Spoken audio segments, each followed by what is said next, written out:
नमस्कार मित्रांनो, विण दोघातली तुटेना 8 ऑक्टोबर भागामध्ये साखरपुड्यामध्ये सगळे डान्स करत असतात, पण समर फक्त बघत असतो.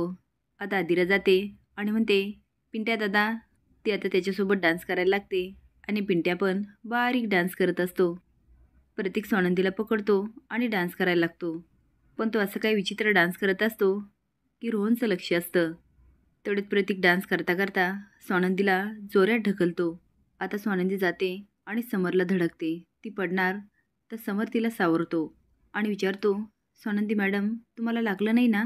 स्वानंदी स्माईल करते आणि मान हलवते, पण प्रतीकचं काही लक्ष नसतं. तो जोरजोरात डान्स करत असतो. आता रोहन त्याला थांबवण्याचा प्रयत्न करतो, पण काही केल्या प्रतीक काय थांबत नाही. आता हे समरला खूप विचित्र वाटत असतं. त्यावेळेस इकडे मात्र मलिकाचे कारनामे चालू असतात. ती जाते आणि प्रतीकच्या आईला बर्थ सर्टिफिकेट दाखवते. त्यावेळेस प्रतीक इकडे स्वानंदीला अंगठी घालत असतो. आता प्रतीकची आई मोठ्याने ओरडते, थांबा. प्रतीक म्हणतो, आई आता काय झालं? ती साखरपुडा होऊ शकत नाही.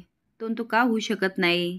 ते आता सगळ्यांना दाखवत म्हणते, यांनी आपल्याला फसवले, यांनी आपल्याला खोटी जन्मपत्रिका दाखवली. असल्या खोटारड्या लोकांबरोबर आपल्याला नातेसंबंध जोडायचीच नाही. हे ऐकून सगळे खूप शॉक होतात. आता प्रतीकची आई वर जाते, त्याचा हात पकडून म्हणते, चल प्रतीक. समर म्हणतो, अहो ऐका ना, आपण बसून बोलूया. प्रतीकची आई म्हणते, तुम्हाला काय जातं आहे बोलायला? तुमच्या पैशापुढे हे लोक मिंदे असतील, आम्ही नाही. आता बाबा प्रतीकचा हात पकडून म्हणतात, थांब प्रतीक. आपल्या डोक्यातील फेटा काढतात आणि त्याच्या पायाशी ठेवतात, पण प्रतीक मात्र पायाने फेटा उडवतो आणि म्हणतो, चला बाबा, हे लोक पण फालतू आहे आणि मुलगी पण खोटारडी. आता रोहन धावत जातो आणि प्रतीकची कॉलर पकडतो आणि म्हणतो, तुझी हिंमत कशी झाली माझ्या ताईला खोटारडं बोलायची? आता मात्र एवढा गोंधळ सुरू होतो की मलिका आणि अंशुमनला खूप मजा वाटते आणि ते हसायला लागतात. प्रतीक म्हणतो, ह्या स्वानंदीशी मला लग्न करायचंच नाही आहे. बाब म्हणतात, मी तुमच्या पाया पडतो, प्लीज हे लग्न मोडून जाऊ नका. पण प्रतीक त्याच्या बाबांचा हात पकडतो आणि सगळेच निघून जातात. बाबांच्या गाया बघून स्वानंदीला खूप वाईट वाटतं. ती रोहनला म्हणते, ठीक आहे, जे झालं ते झालं. चल आता तू आदिराला अंगठी घाल. चला आपण बाकीचं सगळं विसरून जाऊया. मंदाकिनी म्हणते, हो हो. रोहन म्हणतो, नाही, मी आधीच अट घातली होती, ताईचं लग्न झाल्याशिवाय मी लग्न करणार नाही. आता स्वानंदी मोठ्याने ओरडते, काय लग्न लग्न लग्न म्हणून छळत राहता रे तुम्ही? तुम्ही माझा जीव नकोसा करून टाकलाय.